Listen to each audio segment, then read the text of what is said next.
안녕하세요. 조나심입니다. 이런 시간에 이렇게 찾아주시고 대단히 감사합니다. 저는 아마존 웹서비스 코리아의 시니어 솔루션스 아키텍트로 있는 김모환입니다.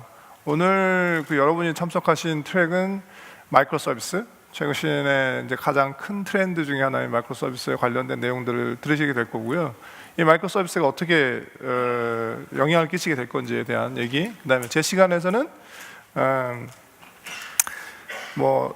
서버리스에 대한 얘기를 이제 언급할 생각입니다. 서버리스에 대한 얘기는 사실 최근 얼마 안 됐어요. 사실 화두가 좀 된 거는. 서버리스에 대한 얘기 좀 들어보신 분이 한번 계신지 한번 손을 잠깐 제가 물어볼까요? 손 들어보시겠어요? 예, 역시 여기 굉장히 많으시네요. 서버리스에 대한 얘기, 저희가 이제 매년 이제 썸밋이 좀 점점 커지고 있는데 서버리스 얘기를 못 들어보신 분도 계시고, 그다음에 좀 이제 개략적으로 들어보신 분도 계시고, 지금 혹시 전문적으로 사용하시는 분도 계시고 합니다. 그래서 저희 다양한 형태의 층의 고객을 가지고 있기 때문에 오늘 이 시간이 오늘 이 트랙 전체에 아마도 시작이자 화두를 꺼내는 그런 세션이 되지 않을까 생각합니다. 그래서 이번 강연에서는 서버리스 컴퓨팅에 대한 소개도 잠깐 있게 되고요, 히스토리 약간 터치를 다시 하고요, 그다음에 플랫폼, AWS 서버리스 플랫폼에 대한 얘기를 잠깐 하게 되고요, 그다음에 이제 어떻게 구현을 할 수 있는지 구현 패턴과 관련된 일단 고객분들 사례를 좀 터치를 해보도록 하겠습니다. 서버리스 컴퓨팅 얘기는 사실 2015년 이 그림을 아마 이렇게 저희 회사 이벤트에 계속 오신 분들은 2015년부터 아마 보셨을 거예요. 재작년에도 저희가 했고요, 2016년인 작년 서밋 때도 이 그림을 사용을 했습니다. 이 기본적으로 움직이는 큰 변화는 사용자가 만들고 있는 서비스가 점점점 경량화돼 가고 있다는 게 기본 큰 트렌드라고 볼 수가 있겠대요. 작게 만들어서 작게 올린다는 것은 어떤 의미를 가지고 있냐면 내가 내는 코스트, 비용이 굉장히 절감된다는 걸 의미하는 거죠. 한편으로는 라이프 사이클이 짧아지는 걸 또 의미하기도 합니다. 그래서 서비스를 작게 낮게 만들 수 있다는 것 자체가 커다란 의미로 오게 되고, 클라우드 컴퓨팅처럼 내가 사용한 것만큼만 돈을 낼 수 있는 구조라면 경량화되는 것들이 점점 더 나한테 유리하다는 걸 알게 되는 거죠. 한편으로는 사실 10년 전에 이제 클라우드 컴퓨팅 얘기 이전에 소프트웨어 스택사에서 있었던 얘기는 또 SOA라는 얘기가 있었어요. 서비스 오리엔티드 아키텍처라는 그림이 있었죠.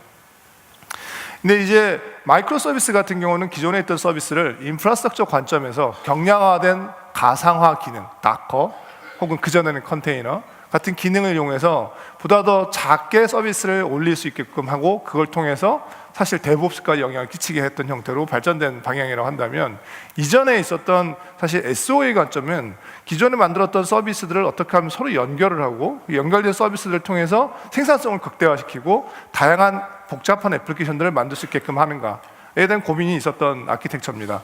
그래서 실제로 엔터프라이즈에서는 이런 생산성을 유지하기 위해서 서비스를 리유즈하는데 사실 SOA에 대한 개념을 많이 도입을 했었죠.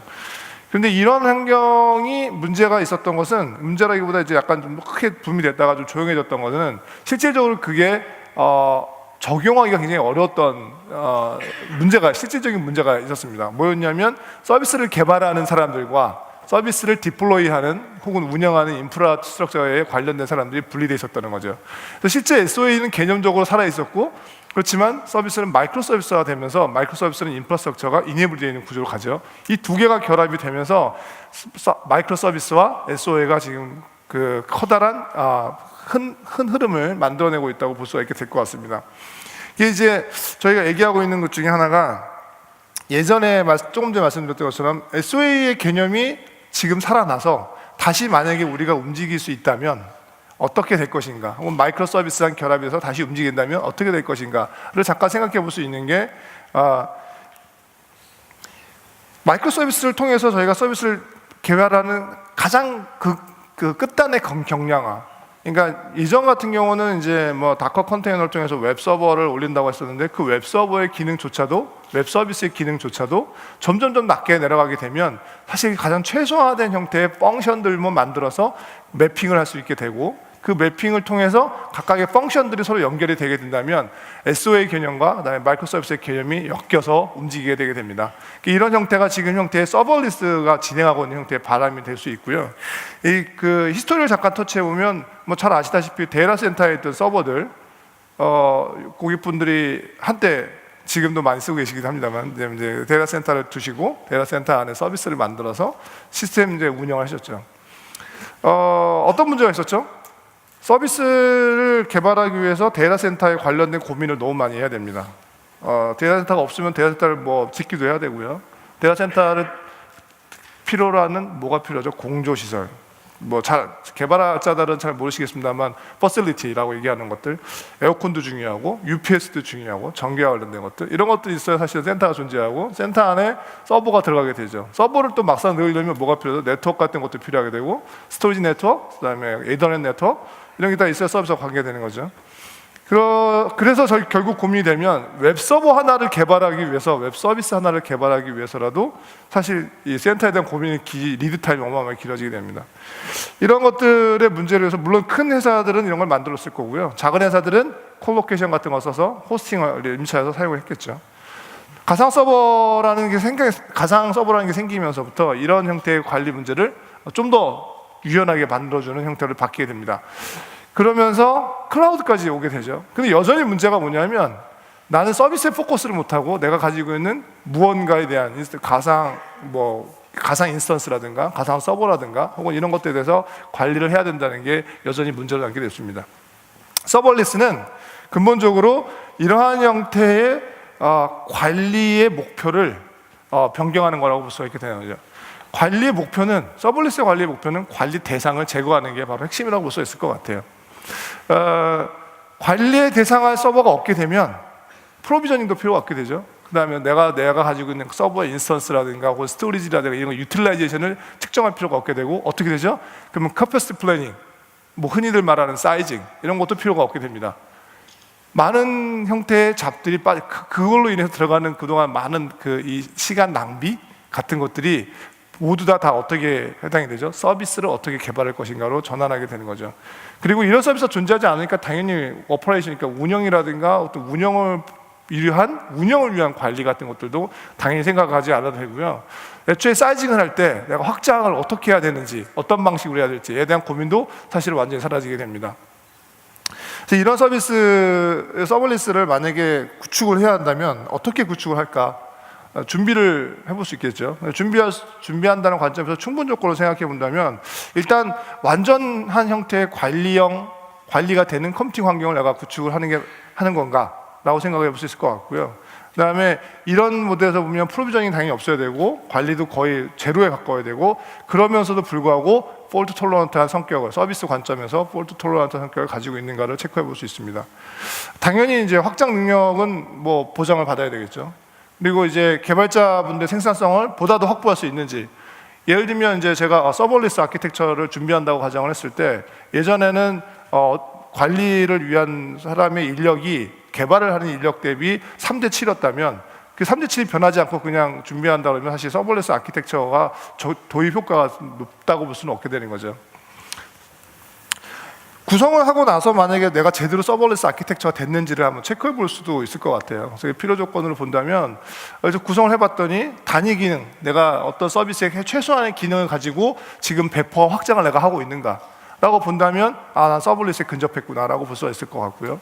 그 다음에 내가 프로그래밍을 하고, 개발자 입장에서 프로그래밍을 할 때 인프라에 대한 생각을 전혀 신경 쓰지 않고 난 프로그래밍을 했는가, 서비스를 개발을 했는가 라는 것도 서버리스 아키텍처의 하나의 결과적인 필요 조건으로 볼 수 있을 것 같기도 합니다. 그리고 아울러서 중요한 것이 있는데, 서버리스라는 개념을 보게 되면 서비스 티어의 완전한 자유도를 제공하는 게 서버리스라고 볼 수 있게 되는데, 실제로는 모든 컴퓨팅 파워는 혹은 IT는 데이터를 중심으로 돌아갑니다. 정보와 지식 같은 것들은 전부 다 데이터를 기반으로 형성하고 있죠.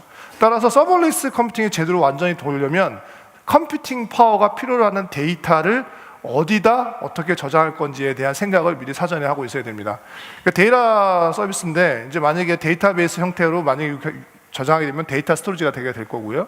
아니면 파일 형태로 저장하게 된다면 파일 스토리 서비스가 필요하게 됐죠. 서버리스와 결합이 되는 굉장히 영구적인, 지속적인 스토리 서비스를 염두에 두실 필요가 있게 됩니다. 그걸 잘 사용하고 있는가를 체크해 보는 것으로서 이제 내가 서버리스를 제대로 만들었나를 확인해 볼 수 있다는 거죠. 꼭 뭐 100% 비교할 만한 일은 아닙니다만 예전에 있던 방식으로 내가 NFS를 연결해가지고 서비스 잘 하고 있냐 이렇게 하게 되면 약간 좀 서버리스하고 개념이 다르죠. 이렇게 타이틀리 커플드 형태의 모델을 쓰고 있는 거기 때문에 그런 형태의 관점에서 보실 수 있을 것 같고요. 서버리스 아키텍처를 적용을 받아서 했던 하나의 예를 한번 들어보겠습니다. 버슬닷컴이라는 이제 그 미디어 여성을 위한 미디어 서비스를 제공하는 회사입니다. 그래서 뭐 5,200만 사용자가 이제 접근을 한다고 하네요. 그리고 이제 이벤트가 보시기 아쉽죠. 데일리로 1억 건이 발생을 합니다. 굉장히 높은 수준의 이벤트죠. 이벤트가 많다 보니까 이벤트 스트리밍을 처리하는 게 굉장히 중요하게 되고 그 많은 이벤트를 통해서 나는 빅데이터를 형성하게 되고 빅데이터를 분석하고 리포팅하는 게 주 업무라고 볼 수가 있게 됩니다. 뭐 모든 형태에 있는 뭐 패션이든 뭐 뷰티든 뭐 다양한 형태의 그 기사들을 다 처리하는 걸로 지금 되어 있고요. 이 회사가 추구하는 바가 재미있는 게 서버리스에 없는 완전 풀 서버리스의 미디어 인프라스트럭처 사이트를 개발한 상태로 되어 있습니다. 그래서 결과론적으로 보면 코스트 세이빙이 84%나 되어 있고 서버는 제로고 당연히 OS 패치도 당연히 제로죠. 그리고 모든 스케일링이라는 것도 다 오토매틱 작동하고 있어요. 사이트를 들어가 보시게 되면 사람을 하이어링 하는데 우리는 AWS의 풀 서버리스 인프라스트럭처를 지향하고 자바스크립트 베이스고 등등등 이러는 걸 잘하시는 분을 뽑습니다라고 이렇게 되어 있습니다. 랩도 되어 있고요. 이런 그 고객분들이 이제 구축하고 있는 서버리스 환경이 어떻게 되는지 한번 제 AWS 서비스 플랫폼을 한번 잠깐 보도록 하겠습니다. AWS 서비스는 잘 아시다시피 EC2 기반으로 되어 있는 서비스들이 원래 있죠. 그리고 이제 EC2 기반보다 더 관리를 덜 하시게끔 도와드리고 만든 저희가 매니지드 서비스가 존재하게 되고요. 서버리스 환경에 바로 레디되어 있는 형태의 서버리스 서비스들도 존재하게 됩니다. 서버리스 환경에서 특별히 이제 뭐 여러 가지 이제 보시고 계시는데 계속 뭐 진화가 되고 있습니다만 나중에 또 그림이 또 하나 더 있습니다만 람다라든가 코그니토라든가 S3 같은 것들이 혹은 API 게이트 같은 것들이 서버리스 레디되어 있는 중요한 서비스라고 볼 수 있게 되죠. 한편으로는 서버리스가 되고 레거시 관점에서 보면 다른 형태의 데이터베이스라든가 이런 것들도 쓰시기 때문에 이 두 개의 매니지드 서비스랑 연결해서 사용할 수도 있습니다. 그림을 좀 더 보실 수 있을 것 같은데요. 그리고 오늘 뭐 세션에서 쭉 들으시겠습니다만 그 서버리스 구축의 핵심이 되는 서비스가 바로 이제 AWS 람다죠. 람다의 특징을 말씀드리면 당연히 스테이트리스입니다. 스테이트리스의 기반으로 아키텍처를 생성하게 되고요. 아까 말씀드린 대로 하부에 들어있는 컴퓨팅 인프라스트럭처와 완전히 분리가 되어 있는 형태의 모델로 동작을 하게 되죠. 코드 같은 경우에는 아마존 S3에서 암호화되어 저장이 되어 있고 실행이 되면서 로딩이 되게 됩니다. 그래서 당연히 로딩이 되면서 무결성이 체크가 일어나게 되어 있고요.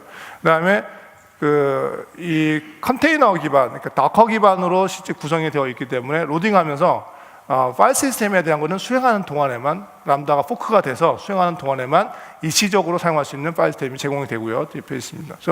그리고 실제 노드를 잘 쓰시는 분들은 차일드 프로세서를 만들어서 프로세서를 여러 개 더 수행할 수 있게끔 되는데 그 부분도 람다가 수행하는 동안에만 가능한 형태로 굉장히 짧은 라이프 사이클을 가지고 있는 서비스다라고 볼 수가 있을 것 같습니다. 이 람다 펑션 특징을 좀 더 자세히 보게 되면 기존에 있던 컴퓨팅 파워를 측정을 할 때 저희는 어떤 걸 주로 봤습니까? CPU, 클락 이런 걸 보고 컴퓨팅 파워를 생각하시죠. 람다를 가지고 서비스를 생각하실 때는 기본적으로 메모리를 기본으로 사이징을 하시면 됩니다. 메모리를 적절한 메모리를 뭐 128메가, 250메가, 512메가 이런 식으로 메모리를 바꾸시게 되면 저희 람다 서비스가 거기에 맞는 적절한 형태의 CPU 파워를 매칭을 시켜서 실행을 시켜주게끔 되어 있게 되고요. 따라서 고객분들은 내 서비스 내가 만든 노드 코드의 서비스 혹은 자바 코드의 서비스 규모에 맞는 수준의 메모리만 설정하시게 되면 됩니다. 람다 같은 경우가 이제 실행할 수 있는 것들이 이제 스트림 기반이 있고 넌 스트링 기반이 있습니다. 넌 스트링 기반과 스트링 기반이 약간 차이가 있게 되는데 스트링 기반 같은 경우는 다이나모 DB 스트림이라든가 키네시스를 통해서 들어오는 스트리밍 소스가 이제 하나의 스트리밍이 되죠. 이 람다는 동시에 마이크로 서비스고 서버리스 때문에 동시에 여러 개가 한 번에 인보크가 쫙 될 수가 있게 되는데 스트링 기반으로 들어오는 경우에는 스트리밍 소스가 제공하고 있는 샤드의 사이즈가 컨커런시, 동시 실행할 수 있는 규모의 사이즈와 동일하게 매칭이 됩니다. 반면에 이제 넌스트림이라면 이제 API 게이트웨이라든가 아니면 SDK를 통해서 호출할 때 사용하게 되는 걸 넌스트림이라고 볼 수가 있게 되는데, 이 넌스트림인 경우에는 호출되는 그때마다 한 번씩 실행이 되는 게 이제 작업의 기본 단위가 되겠죠. 그래서 그것만큼 실행이 될 거고요. 만약에 S3도 이제 넌스트리밍 기반인데 S3를 가지고 넌스트림 이벤트 소스 이제 컨커런시를 계산해 본다면, 만약에 하나의 람다 펑션이 실행하는데 3초 정도 걸린다. 그런데 1초에 한 10번 정도 호출이 된다고 하면 실제로 3초 동안 해당되는 러닝 타임이 겹치기 때문에 컨커런시 레이트로 보면 30개로 볼 수가 있게 됩니다. 뭐 그런 식으로 이제 계산할 수가 있게 되고요. 계속 말씀드리지만 이제 람다는 스테이트리스이기 때문에 람다가 어떤 스테이터스에 있는지를 만약에 기록을 해야 된다 그러면 외부에 있는 서비스, 특히 다이나모DB 혹은 S3 같은 곳에 그 스테이터스 보관할 필요성이 존재하게 되고요. 람다 같은 경우는 내부적으로 컨테이너가 내려왔다 올라왔다 하는 기능이 호출됐다가 내려왔다 올라왔다 할 수가 있게 되죠. 그래서 최대한 재사용할 수 있게끔 되어 있습니다. 그래서 이제 성능을 향상할 수 있게끔 되어 있는데, 그 콜드 스타트라고 해서 내려갔다 올라갔다 하는 기능을 잠깐 이제 이해해 볼 필요가 있게 되죠. 그 우측에 보이시는 게 이제 지금 보토 기반의 파이썬 코딩을 볼 수가 있게 되는데, 람다가 실행이 이제 호출이 돼서 인보크가 돼서 실행이 시작이 되면 람다 AWS 관련된 클라이언트와 그다음에 데이터베이스 접촉하는 클라이언트 같은 경우는 사전에 접속이 되게 되고 이벤트를 받을 준비를 하게 됩니다. 이벤트 호출 준비가 되게 되면 그 다음부터 이벤트는 앞에 이전에 커넥션 되어 있던 그 환경을 기반으로 이벤트 처리가 됨으로 인해서 사실 다시 커넥션을 해야 된다든가 하는 것 때는 오버헤드를 줄 수가 있게 되죠. 그렇지만 콜드 스타트 다시 내려갔다가 다시 올라오게 되면 이런 부분에 대한 오버헤드가 계속 유지가 됨으로 인해서 실질적으로 이 부분을 잘 관리를 하실 필요가 있습니다. 나중에 이제 프랙티스가 약간 있을 텐데요. 그리고 클라우드 와치 이벤트로 사전에 워밍업을 이제 스케줄을 하게 되고요. 그 다음에 VPC 같은 걸 사용했을 경우에 VPC 연결을 필요로 한 이제 엘라스틱 네트워크 카드 같은 것도 이 콜드 스타트, 새로 스타트하면서 연결을 하게 됩니다. 람다 아까 잠깐 이제 좀 전에 말씀을 좀 잠깐 드렸습니다만, 람다를 사용하실 경우에 파일 스테이밍이 필요한 경우는 어떻게 하는가? 그러니까 람다가 이제 인보크가 되면서 다커에서 할당받은 TMP 디렉토리를 쓰실 수 있게 되고요. 일시적으로 사용하게 되죠. 512MB 스페이스를 이제 받으시게 되고, 원래 리밋이 이제 1024개 파일 디스크립터에 대한 리밋을 이제 가지고 계십니다.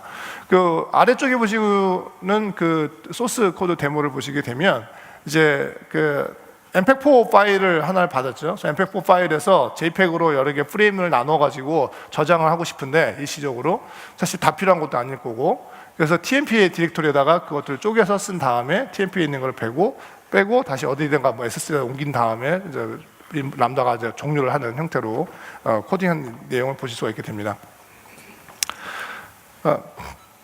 그 서버리스 아키텍처는 사실 이제 어떻게 보면 서버를 가지고 운영하는 관점에서 바라보게 되면 한편으로 보면 관리의 기준의 시작점과 끝점을 어디서 볼 건지 굉장히 애매할 때가 있습니다.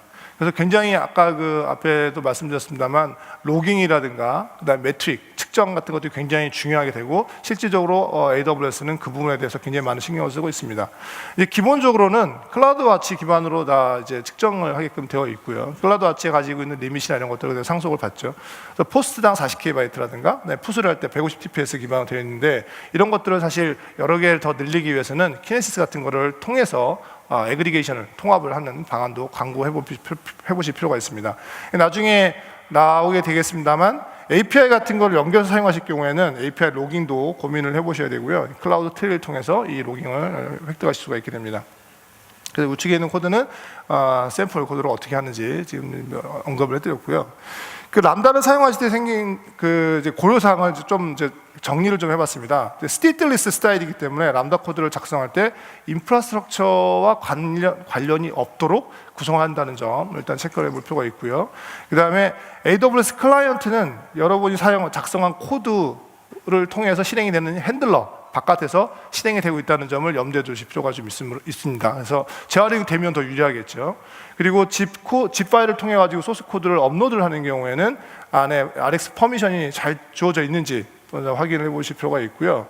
그 다음에 스타트업 코드는 가급적이면 최소화하는 게 바람직합니다. 아까 보셨으면 아시겠습니다만 콜드 스타트 때 기본적으로 들어있는 데이터베이스, AWS 클라이언트를 제외한 나머지 뭐 제가 예를 들면 이제 레디스를 올리고 싶어서 노드에다 레디스를 올리고 싶어서 레디스 다운을 npm을 다운 받아가지고 노드 안에 적었다가 올렸는데 쓰질 않아요. 그러면 스타트 코드가 증가하게 되는 거죠. 그런 경우 같은 스타터 코드 같은 경우는 최소화하고 관리를 잘 하실 필요가 있다는 걸 말씀드릴 수 있을 것 같고요. 그 다음에 이제 모니터링하는 부분 같은 게 대해서 늘상 신경 쓰시라라고 얘기를 드리고 싶습니다. 람다가 실행될 때 이제 몇 가지 그 특징이 있는데, 기본적으로 이제 싱크로너스 모델과 그 다음에 싱크로너스 모델, 그 다음에 스트림 모델 세 가지가 있습니다. 앞에는 스트림 모델 잠깐 드렸죠.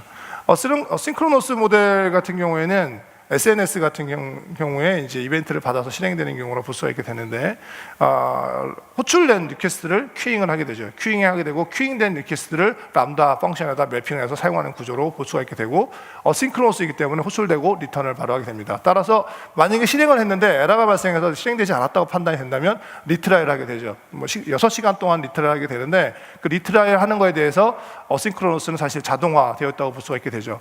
반면에 싱크로너스 같은 경우에는 호출을 한 리퀘스트, 이제 뭐 API 게이트웨이를 탔거나 SDK를 통해서 리퀘스트 리스폰스를 명시적으로 기립을 해서 호출했을 경우가 해당이 되게 되는데, 이렇게 호출하게 되면 당연히 펑션에서, 그러니까 애플리케이션 입장에서 그 응답에 대한 혹은 제시도에 대한 보장이나 처리를 해줘야 될 필요성이 있게 됩니다. 그 외에 이제 키네시스라든가 다이나모DB 스트리밍 같은 형태로서 스트리밍을 타고 들어오는 경우가 있겠죠. 아까 말씀드린 대로 스트리밍은 샤드를 기반으로 움직이기 때문에 샤드의 숫자와 펑션의 숫자가 매핑이 돼서 러닝을 합니다. 그래서 각각 스트리밍에 드는 것들을 1대1 매칭이 돼서 러닝한다라는 것을 말씀드릴 수 있을 것 같고요. 이분을 참고해서 사실 람다를 사용하시는 것을 권장을 드립니다.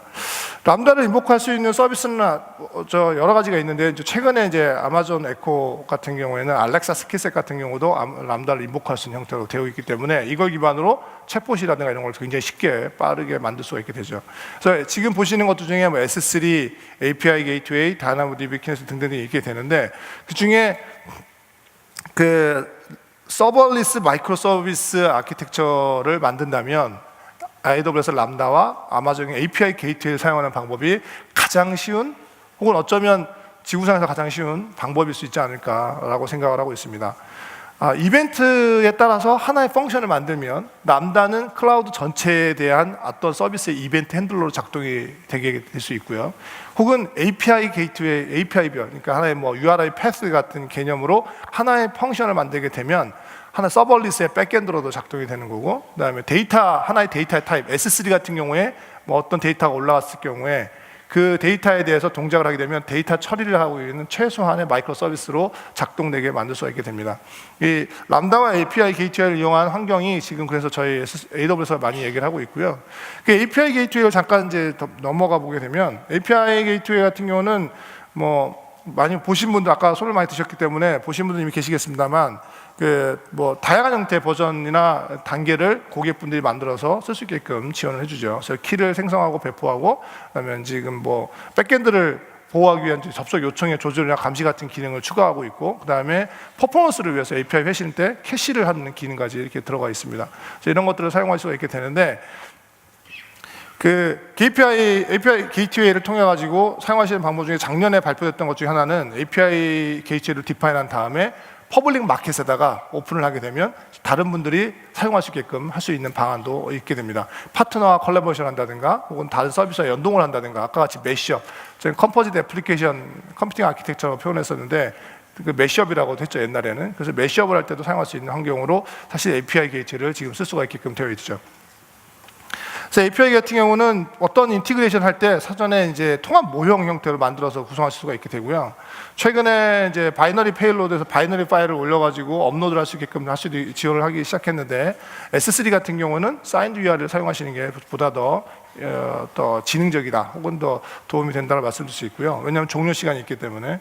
그리고 레거시 애플리케이션하고 그다음에 HTTP 응답 간의 서로 코드가 리스폰스 코드가 다릅니다. 그러니까 호출한 다음에 결과 코드, 에러 리턴 코드가 다를 수 있죠. 이런 것들을 잘 매핑해서 사용하실 것을 권장을 드리고, 그다음에 트랜잭션 API 게이트웨이를 통해서 트랜잭션은 30초 리밋을 가지고 있기 때문에 30초 이상 수행되는 트랜잭션인 경우에는 비동 교추를 사용하실 것을 권장을 하는 게 베스트 프랙티스라고 볼 수 있을 것 같습니다. AWS 이런 형태의 지금 앞에 얘기를 이제 끌고 AWS 아키텍처 패턴을 이제 약간 얘기를 들어보겠습니다. 가장 흔한 패턴 중에 하나는 저희가 2015년 얘기가 나오면서부터 언급드렸던 패턴 중에 하나는 사실 이제 서버리스 기반의 3티어 아키텍처라고 볼 수가 있죠. 그 3티어 아키텍처를 조금 더 이제 복잡하게 그림을 그려보면 바닥에 있는 S3를 통해서 컨텐트, 스테이틱 컨텐트 파일들을 브라우저에다가 넘겨주게 되죠. 물론 이제 캐싱을 해서 클라우드 프론트를 사용하게 되고요. 그리고 S3의 파일을 업로드가 일어나게 되면 보통 다운로드를 하게 되면 그냥 이제 프론트하고 리드 패턴이니까 그냥 가죠. 업로드가 일어나게 되면 푸시되게 되면 라이트 패턴이 발생하기 때문에 거기에 대한 이벤트를 통해서 S3 이벤트를 람다를 통해서 어떤 적절한 펑션을 만들어낼 수가 있게 됩니다. 이것만 가지고도 사실 잘 아시다시피 상당한 수준의 웹 서비스, 예전에는 인스턴스를 만들고 웹 서버를 설치하고 했었던 것들의 기능을 대부분 할 수 있게 되죠. 먼저 오신 분들은 앞에 비디오를 보셨겠습니다만 디스패치라든가 이런 다른 업체들은 그런 것만 가지고도 굉장히 많은 형태에서 비용 절감하시게 됐고요.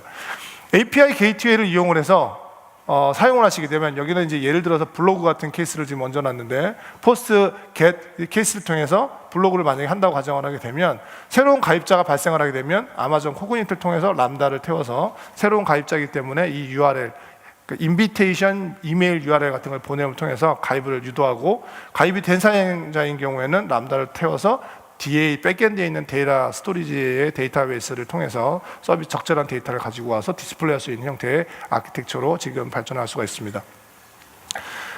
아까 그 앞에 그림을 잠깐 보신 게 기억이 나시는지 모르겠습니다만 다이나모DB 같은 경우는 이제 서버리스에 레디되어 있는 케이스라고 볼 수 있게 되고 맨시드 서비스 같은 경우는 약간 조금 더 소를 좀 더 봐야 되는 형태로 쓸 수 있는 구조인데 뭐 용도에 따라서 다 선택할 수가 있게 되죠. 오로라를 쓰신다든가 혹은 엘라스틱 캐시 같은 거 써서 리더보드 쓰신다든가 이런 것들을 사용할 수 있다고 볼 수가 있게 되고요.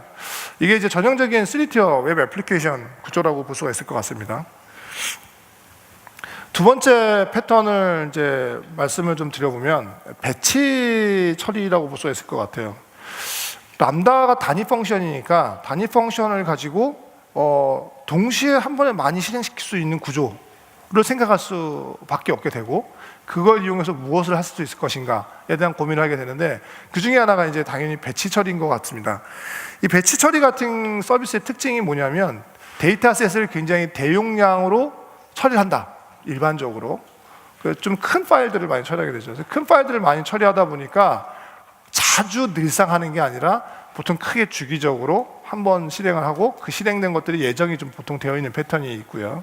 그리고 실행된 것들이 한번 실행을 하면 굉장히 깁니다. 실행 시간이 길어요. 그러다 보니까 그 긴 거를 해결하기 위해서 사실 컴퓨팅 파워와 컴퓨팅 이론들이 많이 발전하게 됐던 거죠.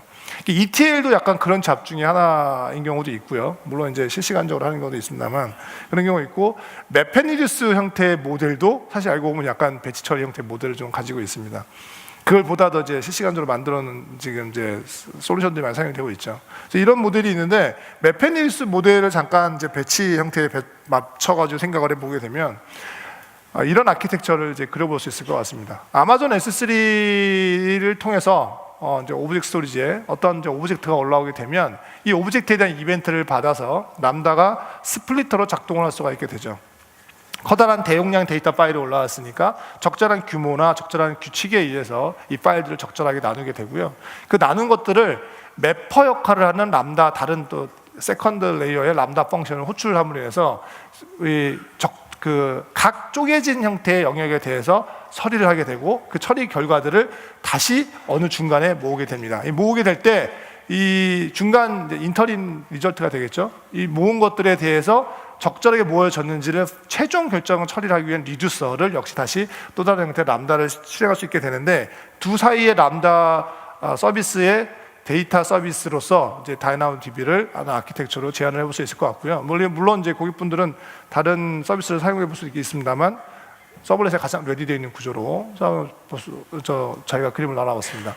그래서 S3로 최종 결과는 S3에 다 저장을 하는 형태로 이렇게 해서 만들어 볼 수가 있게 될 것 같고요. 이런 구조를 사용하실 때 고려사항을 생각해 본다면 이제 지금 보시다시피 여러 개의 람다 펑션들이 다양하게 쭉 동시에 러닝을 실행할 수 있는 그런 케이스가 만들어지게 되죠. 이제 캐스케이딩 기법을 약간 쓰는 거라고 해서 저희 번역은 계단식으로 쓰게 됐는데요. 이런 구조를 약간 가지고 있다는 거, 동시성을 약간 지금 가지고 있다는 게 이런 게 약간 좀 고민을 좀 돼야 될 부분이 좀 있고요. 그다음에 이제 람다 기반의 람다가 지원하는 랭귀지를 태워서 하는 게 맞는 건지, 혹은 이제 기존 방식의 SQL을 써가지고 하는 게 맞는 건지, 이런 것들에 대한 좀 최적화된 생각이 좀 필요하게 됩니다. 그때 업무에 따라 좀 다르겠죠. 그래서 업무에 따라서 고려해 볼 필요가 좀 있게 되고, 아키텍처에는 제가 이제 다이나모DB를 넣습니다만, 다이나모DB 대신에 뭐 엘라스트캐시라든가 이런 형태의 다른 형태의 이제 상태를 저장할 수 있는 그런 데이터 스토리지 서비스도 고려해 볼 필요가 있게 됩니다. 메페니스 레퍼런스 아키텍처 같은 경우는 제가 별도로 링크를 걸어놨게 되고요. 자료에서 보시면 보다 더 디테일한 내용들이 있기 때문에 참고해 보실 것을 이제 권장을 좀 드립니다. 패턴, 세 번째 패턴 같은 경우가 이제 지금 사실 앞에 얘기 드렸던 그러니까 어떻게 보면 사실 배치 처리하고 약간 좀 어떻게 보면 비슷한 부분도 있고 비슷하지 않은 부분도 있습니다. 차이가 뭐죠? 배치는 스케줄 되어 있고 시간이 길고 뭐 이런 형태라고 그랬죠. 스트리밍은 실시간적으로 계속 요청이 되면서 업무를 끊임없이 들어오게 되는 형태를 취하고 있게 됩니다. 스트림 처리를 이제 패턴 세 번째로 지금 저희가 이제 가져왔는데요. 이 세 번째 패턴을 가지고 생각해 볼 수 있는 것들이 실제 이제 사용자 케이스가 비디오를 스트리밍으로 받아서 처리하는 케이스라고 볼 수 있게 됩니다. 스트리밍은 이제 비디오 스트리밍은 멀티미디어 스트리밍이 되니까 좀 나가는 쪽 사이드의 스트리밍 케이스가 되게 되고요. 인제스트 하는 경우에 스트리밍 같은 경우는 키네시스나 다이나모DB 스트리밍 같은 경우가 되겠죠. 그래서 첫 번째는 이제 비디오 스트리밍을 잠깐 볼 텐데, 이런 경우는 사실 앞에서 봤던 배치하고 큰 차이가 없다고 볼 수도 있게 돼요. 근데 많은 유저분들이 동시에 랩탑을 가지고 비디오를 처리하는 형태를 지금 플레이어 스포츠라고 하는 실제 사용자분이 사용하는 구조를 지금 저희가 들고 왔는데요. 이 업로드를 하게 되면 S3를 통해서 인제스트가 되게 되고, HLS를 태워서 각각 비디오 파일이 여러 개 형태의 모델로 인코딩 모델로 쪼개지게 되죠. 어떤 건 480p, 360p, 어떤 건 오디오만 가지고 있고, 어떤 거는 뭐 썸네일만 가지고 있고 형태로 각각 나눠지게 되는데, 이 나눠지는 부분들을 전부 다 람다로 구현을 해서 동시에 러닝을 하게 됩니다. 동시에 러닝한 결과는 뭐 당연히 예상 가능하시겠지만 S3로 다시 떨어지게 되고, 이 S3는 다른 유저분들한테 노티가 돼서 서비스에 올라가게 돼서 그 서비스를 통해서 스트리밍이 바로 이어지게 되는 형태로 볼 수가 있게 되는 거죠. 이 플레이어 스포츠 비디오 스트리밍 프로세싱의 가장 큰 특징은 뭐냐면, 이런 전체 전 과정이 완전히 서버리스 형태로 되어 있다는 겁니다. 중요한 거는 그냥 비디오 스트리밍만 하는 것들이 람다로 바뀌었구나 라고 생각할 수 있지만, 실제로는 이런 각각의 단계별 잡과 워크플로우가 이전에는 이벤트, 메시지 큐라든가 혹은 폴링을 한다든가 버스라든가 이런 걸 사용을 해서 처리를 했었어야 하는데, 람다를 바꾼 이후로부터는 이벤트 핸들링 방식으로 전부 다 전환함으로 인해서 그러한 부대적인 인프라를 갖추고 있지 않고도 완벽한 워크플로우를 형성해서 사용하고 있다는 점이죠. 그걸 통해서 굉장히 이제 커다란 타임 투 마켓이라든가 빠른 타임 투 마켓이라든가 비용 절감 같은 거를 이뤄냈다고 볼 수가 있게 됩니다. 이런 그리고 이제 스트리밍, 아까 이제 뭐 키네시스 스트리밍이라든가 다이나모DB 스트리밍 같은 스트림 처리 같은 경우를 보면, 이제 뭐 데이터 유입률이라든가 실시간 처리 특징들이 보면 이제 뭐 부하 폭증 같은 것들이 생길 수 있게 되죠. 한 번에 많이 몰리게 되니까요. 그 메시지를 사실 이제 전달을 하는 과정 중에 메시지가 중요하게 잘 전달이 되는지가 되게 중요한 형태가 되게 되고요. 그다음에 메시지가 여러 개 동시 병렬로 처리가 되는 형태를 취하게 되면 오더들이 잘 맞는지 또 굉장히 중요한 형태가 되게 됩니다.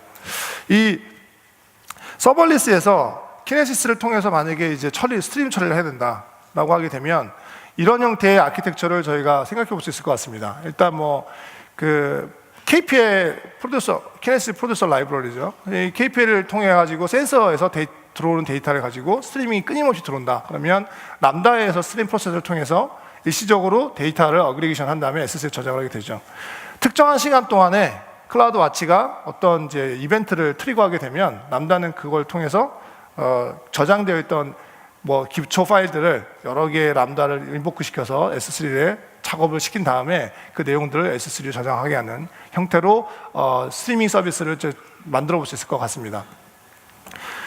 이런 형태의 서비스 사용하실 때 생각하고 있는 부분 중에 하나가 뭐냐면, 키네시스는 아까 말씀드린 대로 스트림 샤드하고 그 다음에 실행하고 있는 람다 펑션의 함수하고 1대1로 매치를 합니다. 그래서 이제 동시로 병력을 처리할 수 있는 게 굉장히 장점을 가지고 있는데, 이렇게 하게 되면 트루풋이 굉장히 좋아지게 되고 그 다음에 레이턴시가 상당히 개선이 됩니다. 빠른 응답이 되죠. 근데 문제가 뭐냐면 메시지 오더가 실제로 빠른 응답과 관련했을 때 약간 트레이드오프이 발생할 수 있는 부분이 있다는 거죠. 그래서 이걸 팬아웃 패턴이라고 하는데, 고객분들께서는 사실 이 부분을, 이런 구조를 사용하실 경우에는 메시지 오더에 대해서 신경을 좀 많이 쓰실 필요가 있습니다. 이런 거를 이제 잘 쓰시기 위해서는 이제 그 베스트 프랙티스 잠깐 들고 와봤는데요. 그래서 키네시스 스트림에서 기동할 때는 이제 배치 사이즈 조정을 좀 고려를 좀 해보실 필요가 좀 있을 것 같고요. 수를 줄여 본다든가 하는 것들을 이제 권장을 드리고요. 그다음에 메모리 설정에 대한 것도 사실 그 조절을 해서 어떤 게 최적인지를 좀 약간 고민을 해볼 필요가 있게 됩니다.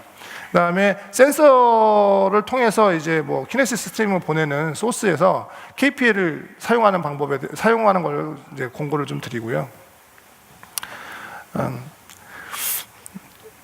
패턴 네 번째 같은 경우는 이제 IT 자동화 관련된 부분입니다. 사실 이 부분이 이때까지 저희가 서버리스를 통해서 늘상 많이 얘기했던 부분 중에 하나로 볼 수 있을 것 같아요. 자동화라는 게 IT 환경을 통해서 눈에 보이지 않았던 혹은 누가 해야 될지 알 수 없었던 애매한 부분들을 누군가가 해줘야 했으면 좋은데 어떻게 하면 이걸 자동화할 것인가, 그걸 통해서 이제 관리 비용을 좀 낮추는 거죠. 그래서 대개 이제 자동화가 요구하는 것들이 이제 뭐 알람이나 이벤트에 대응해야 되는 것들, 그다음에 이제 주기적으로 반복적으로 해야 되는 것들, 그다음에 다른 서비스에 확장해야 되는 것들 해당이 되는데, 큰 특징은 이제 이 환경에서는 고가용성이나 확장성을 손해 이렇게 피해를 보지 않았으면 하는 요구사항이 되게 많습니다. 그것들을 기반으로 사용할 수 있게끔 해주는 자동화에 쓰는 케이스를 한번 몇 가지를 가지고 왔는데요. 하나가 이제 EC2 인스턴스의 이제 DNS를 동적으로 변경하는 케이스가 될 수 있게 됩니다. 뭐 예를 들면 xyz.example.com 같은 그런 DNS를 사용하고 있는 EC2가 있다고 치죠. 특정한 규칙에 의해서 클라우드 와치가 이벤트가 이제 트리거가 되게 되면 람다가 이걸 받아서 어떤 내용인지 보고 문제가 있다거나 하게 되면 그 내용의 변경을 업데이트를 하게 되죠. 라우터 53에 업데이트를 하게 되고, xyz.example.com은 새로운 A 레코드인 뭐 10점, 2.0점, 1.4의 IP를 세팅을 새로 하게 돼서 동적으로 DNS 환경이 변경이 되게끔 만들어낼 수 있는 자동화를 구성할 수가 있습니다. 이런 여러 형태로 사용할 수가 있게 되는데, 메타데이터는 이제 다이나모DB 같은 저장을 해서 나중에 룩업을 보실 수도 있게 되고요. 변경 상황을 확인해 볼 수도 있고 할 수가 있게 되죠. 실질적으로 이게 되게 단순합니다만 IT 환경에서는 꽤 의외로 많이 필요한 환경 형태로 볼 수가 있게 되고요. 사람이 많이 하게 되죠. 하게 되고, 그 서버리스가 처음 나왔을 때부터 저희가 많이 사용을 했던 이 이그젬플 중에 하나가 바로 SS3 같이 단순 소스를 이미지를 트랜스퍼를 어떻게 하면 할 것인가. 사람이 예전에 하려면 굉장히 힘들었는데, 그래서 소스 버킷에 올리면 이때까지 아까 비디오 스트리밍 했다든가 모든 방식의 사실은 원조라고 할 수 있게 되죠. 람다가 올라와서 이미지를 바꾸고 나서 다시 저장하는, 이게 하나의 가장 단순화된 자동화 예라고 볼 수가 있게 되고요. 참조삼아시라고 말씀드렸고, 그다음에 최근에 발생한 기타 적용 패턴 중에 하나는 뭐냐면, 챗봇이라든가 알렉사 같은 케이스의 이벤트를 람다가 받을 수 있게 됨으로 인해서 서비스를 여러 개의 서비스를 매시업할 수 있는 기능을 제공하기 시작했다는 겁니다. 여기 있는 얘 같은 경우에는 에코를 통해서 엔드유저로부터 말로 보이스 레코그니션을 받게 되죠. 실제로 오늘 있는 트랙 중에 이건 실제로 보실 수도 있을 걸로 예상이 되는데, 저기 부스에 가면 보실 수 있으시죠. 그래서 이 말을 통해서 들어온 텍스트를 전환한 다음에 슬랙에다가 람다를 통해서 인보크를 해서 슬랙을 통해서 엔드유저한테 전달하게 되고, 그거를 이제 적절한 큐 처리를 하게 되는 형태의 서비스로 만들 수 있는 게 바로 지금 현 서버리스의 모델이라고 볼 수 있게 되는 거죠.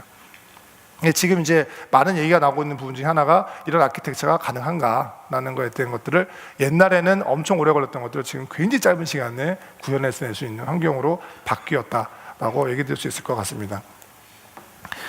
그리고 이제 아까 말씀드렸던 조금 전에 했던 여러 가지 그 IT 자동화의 좀 확장된 판이라고 볼 수 있게 되는데, 기타 이전의 구성 정책이라든가 구성에 대한 변경, 그다음에 다른 이제 인프라스트럭처 관리된 로그 관리라든가 이런 것들을 전부 다 람다 기반으로 할 수 있다는 점을 끝으로 이제 이렇게 말씀드릴 수 있을 것 같고요. 서버리스를 가지고 이제 사실 이제 그 이노베이션을 하시는 고객분들에 대한 테이블을 얹어봤습니다. 사실 엔드유저분들 입장에서는 서버리스가 또 다른 형태의 기술이어서 굉장히 이노베이션을 할 수 있는 건가, 라는 생각을 가지고 사실 처음부터 시작하는 분이 많은지는 잘 모르겠습니다. 그렇지만 결정적인 건 클라우드가 가지고 있는 기본 철학에 대해서 서버리스가 대응하는 방식이라는 거죠. 내가 필요할 때 서버를 늘 띄워놓는 게 아니라 필요한 타임에 CPU를 쓰는 그 조그만 시간만 나는 비용을 지불한다면 굉장히 적절하게 합리적으로 컴퓨팅 파워를 사용할 수 있겠구나 라는 생각이 드는 거고요. 그리고 나는 실제로 인프라스트럭처에 대한 개념을 전혀 가지고 있지 않아도 서비스를 빨리 만들어서 무언가를 할 수 있다는 점을 바로 발휘할 수 있지 않을까 생각을 하게 된다고 볼 수 있습니다. 지금 오늘 말씀드렸던 세션들을 약간 체크해 보면 서버레스 환경은 인프라 운영에 대한 고민을 완전히 해결하는 형태의 아키텍처를 제시하고 있다는 점이고요. API 게이트웨이와 람다를 통해서 마이크로 서비스를 구축할 수 있다는 점 말씀드릴 수 있을 것 같고, 다양한 패턴의 업무에 대응하는 로직을 쉽고 빠르게 만들 수 있는 패턴을 몇 가지 보여드렸습니다. 예를 들면 뭐 챗봇이나 알렉사 같은 경우도 마이크로 서버리스로 할 수 있다는 점을 말씀드렸죠. 본 강연이 끝나고 나면 이런 자료를 참고하시면 될 것 같고요. S3가 AWS 클라우드를 사용해 보신 많은 고객분들한테 말씀드리고 싶은 것 중에 하나는 처음에 이제 임프레션이죠. 어떤 게 가장 좋았습니까? S3를 써봤는데 웹서버 없이도 할 수 있다는 점이 너무나 임프레션이었습니다. 사실 클라우드 관점에서 보면 S3는 AWS 안에서 사실 약간 이노베이션, 작은 스몰 이노베이션이라고 할 수가 있습니다. S3를 통해서 굉장히 많은 걸 할 수가 있게 되니까요. 이전에는 많은 서버를 구축하고 했던 것들, 그 이후에 그것만큼 능가하는 수준의 서비스, 이벤트 기반으로 만들어내고 다른 서비스에 연결을 할 수 있게끔 해주는 사실 람다 서비스가 저희가 보기엔 그 다음 차원의 이노베이션이 아닌가 이렇게 지금 생각을 하고 있습니다. 이 말로 제 세션을 마치도록 하겠습니다. 감사합니다.